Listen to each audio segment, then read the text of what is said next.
Happy equinox, everyone. This is Robert J. Bone, and I'm coming live from Vancouver Island, Canada. And on this beautiful day, I'm here to talk about the shadow and how to heal your relationship to your shadow, how to come into right relationship with your shadow. And it's an auspicious day to talk about this as we fully transition into this place of balance on the equinox, as we come from that dark time of winter, the shadows of winter, into the glory of spring. And as you can see, it's a beautiful sunny day here. And the shadow is a part of our psyche, and it's uncomfortable. A lot of people talk about shadow work, and it can be heavy, it can be dense, it can be hard to look at, and it can be overwhelming. But my hope is that through this video and through the messages that are coming through, it will support you in this process. That you'll be able to come into a place of wholeness through your shadow, to see it for what it is. So the shadow can come in many forms. It can come through addiction, compulsive behavior. It can come through shame or guilt, arrogance, pride, apathy, fear, depression. There's many faces and many forms of the shadow. And ultimately, it's a part of us that we cannot see fully, that we don't fully understand. In that, we often fear it, avoid it, resist it, judge it. And that will never bring freedom, because all of those fears, judgments, aversions, resistance, those are shadow, those are darkness. That's not the path to light. Light comes through love, compassion, acceptance, surrender. So, to work with the shadow, we must understand it. The shadow is not a separate part of you, although it's operating separately. It's a part of who you are. And to remember who you are is a piece of God, a piece of the Creator. That you are the light. You are a soul. You are glory. You are love. You are joy. You are wisdom. That true nature of consciousness is your essence. So all that makes up who you are arises from that and is that at the center of it. So at the center of the part of you who is depressed is that. The center of the part of you who is anxious or lost or confused is that. It's very important to understand this. Because when we understand that, we realize that there's a part of us stuck, lost in the shadows that we must reclaim from that darkness to bring it back into wholeness. But to get to it, we must navigate that shadow. So many people feed their shadow in the wrong way, for lack of a better term. When I say the wrong way, I mean the inauspicious way. They feed their shadow with more of the same. They feed their shadow so that depression grows. They feed that shadow so that anxiety grows. They feed that shadow so that whatever it is grows and becomes stronger. Because your shadow wants something. So the shadow of alcoholism wants that alcohol. The shadow of depression wants to feel sad or wants to feel small or less than. So most people feed their shadow what their shadow wants. But there's something deeper. Your shadow needs something. Your shadow has a deep need. What does your shadow really need? And that's the question we want to inquire into. Not what it wants. What does it need? So it wants, let's say, alcohol. But that's not what it needs. It needs something else. Maybe it needs love or compassion or peace or connection. Right? And when we realize that all shadows need something. And when you feed the shadow what it actually needs, that shadow begins to alchemize. It begins to come into wholeness. It comes into integration. And we reclaim the light at the center of it. Right? So that's the question we want to ask is, what does the shadow really need? So once we understand what our shadow needs, now we have the work, right? The shadow work is not to sit and stew in the shadow. The shadow is to ask and penetrate with our awareness and our focus and our consciousness. What do you really need? Right? And to go deeper still, how would you feel, shadow, if you got what you really need? What would the feeling be?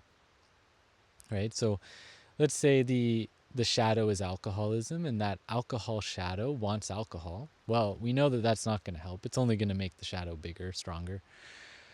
What does it really need? Maybe it needs connection. It needs connection. Okay. How would the shadow feel if it had that connection? Well, perhaps it would feel love, or perhaps it would feel joy, or peace, or safety, or groundedness. Many feelings it could feel. And now we know, okay, the answer is to achieve that state of feeling, to find the activities that provide that feeling in a healthy way, to discover the people, the places, the things, the situations that can help to manifest those feelings. And even through meditation, to begin to cultivate that feeling state, right? Once you understand the feeling that it needs, you can actually go into a deep state of meditation and stillness to provide that feeling. Because feelings can be created and produced by the mind, by consciousness, by awareness. And as you provide those feelings, the shadow begins to come into its light form. And that light form can then be brought back into your heart, into yourself. So a simple practice is that, a journaling practice, a contemplation practice, a meditation practice, to sit with what does this really want, and get really honest. What does your depression really want? What does your alcoholism or anxiety really want? Right? Okay, you get clear on that. What does it want from the world, and what does it want from you? So for example, the alcoholism may want alcohol from the outer world, but what does it want from you? Okay, and sit with that. Okay, maybe it wants you to be small, powerless, weak. Because as long as you're weak and powerless, what are you going to turn to? You're going to turn to that alcohol. What does it really need? There's really not that many true human needs, right? There's love, connection, or unity. There's peace and purpose.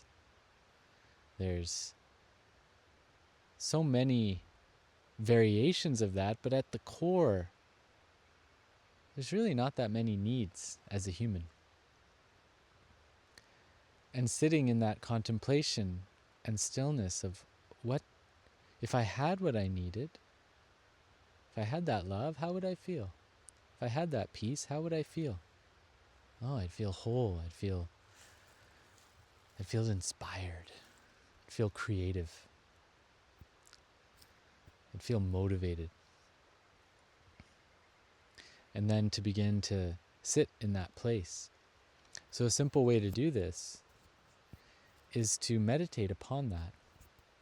So even now, let's just say love. Let's try that right now. Close your eyes and take a few deep breaths into your heart. And breathe into the center of your chest. And just to notice what's alive there. Notice what's in your heart. And think of a person who you love deeply. Someone who brings a warmth, a joy, a fuzzy sensation to your heart. Could be a lover, could be a friend, a parent. It could be a pet or an animal. You can also think of a memory. When I ask this of parents, often they think of when their child was born. So it could be a memory. And bring that memory or person or being into your awareness. And imagine you're there with them.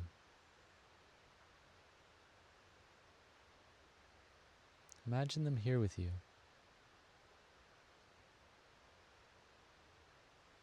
And feel the love that you have for them. Feel what they bring to your heart. And as you do this, bring a smile to your face. Feel this presence in your heart, this love that you have for them. If it's helpful, you can also place a hand on your heart, rubbing your chest. And feel the love that you have for them. Maybe it's small right now, maybe it's big. Whatever you can muster in this moment. And feel this love.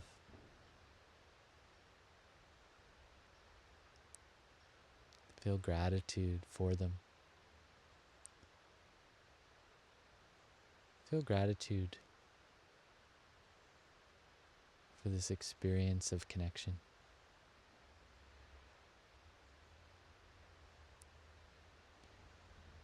Gratitude for the power to feel and imagine.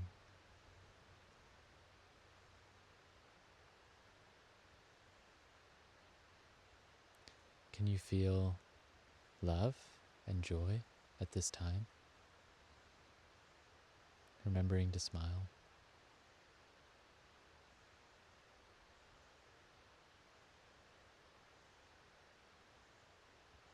And feel that love and joy fill your chest.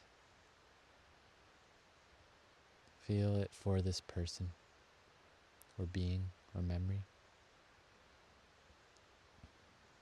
Feel it expand and grow and empower you.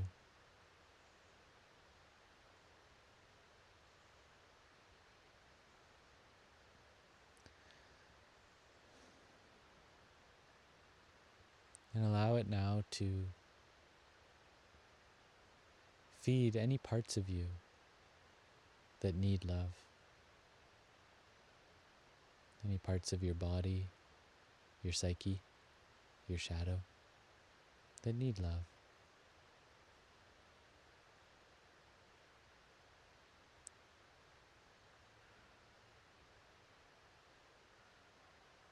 Feel that healing, nourishment.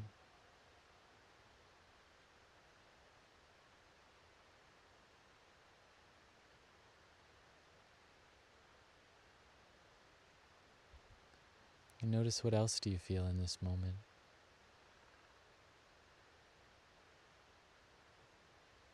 Maybe you feel peace, excitement, aliveness.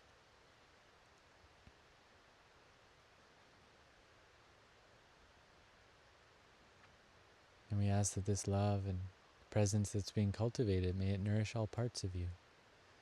May it nourish all parts of your shadow, all parts of your psyche, conscious, subconscious, superconscious. May it nourish all past versions of yourself, all present versions of yourself, and all future versions of yourself. May this love ripple to all beings of this entire world, all beings you're connected to. May this blessing ripple out in all the directions of your life. now.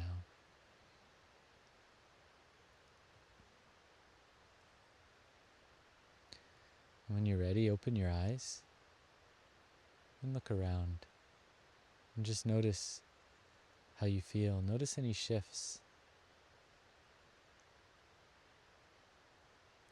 Often this can shift just even a little bit. Maybe it shifts a lot. It changes your energy.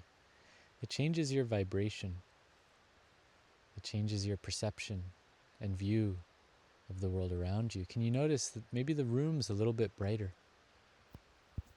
Maybe things feel a bit more fresh. So it can be that easy and simple to bring consciousness and feeling into the present moment. And so whatever it is that your shadow truly needs, you can do this exercise. If it needs peace, what brings you peace? Can you feel peace? Maybe a memory or an experience. So you get the point.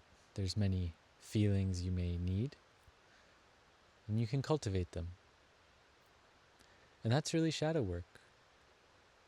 It becomes very light, very beautiful. It's important to focus more on what you need than what you want. And when doing shadow work and working with your shadow, it's important to focus more on those qualities of virtue and love and connection than on the negative. We don't want to deny the negative. We want to acknowledge it, experience it, be with it, and then give it what it really wants. Or I should say, what it really needs. And in that, we create a better life for ourselves, for those around us. So remember, your liberation and your freedom and you healing yourself is the greatest gift you can give to the world, because you free the world from those shadow dynamics that may be creating negativity or harm in the world. You free others from your own shadow, and you free yourself from your own shadow. It's a beautiful gift. It's an act of service. And I truly believe that the more of us who heal and come into a state of wholeness and balance, that's what will heal and change this world, one person at a time. And the only person that can do that is you. You can't change other people, but you can change yourself.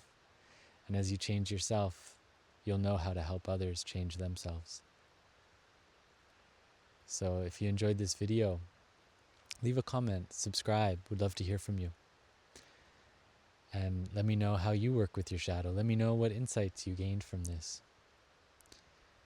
Hope you have a beautiful day, and remember to live, love, and walk and talk with the Creator in each moment.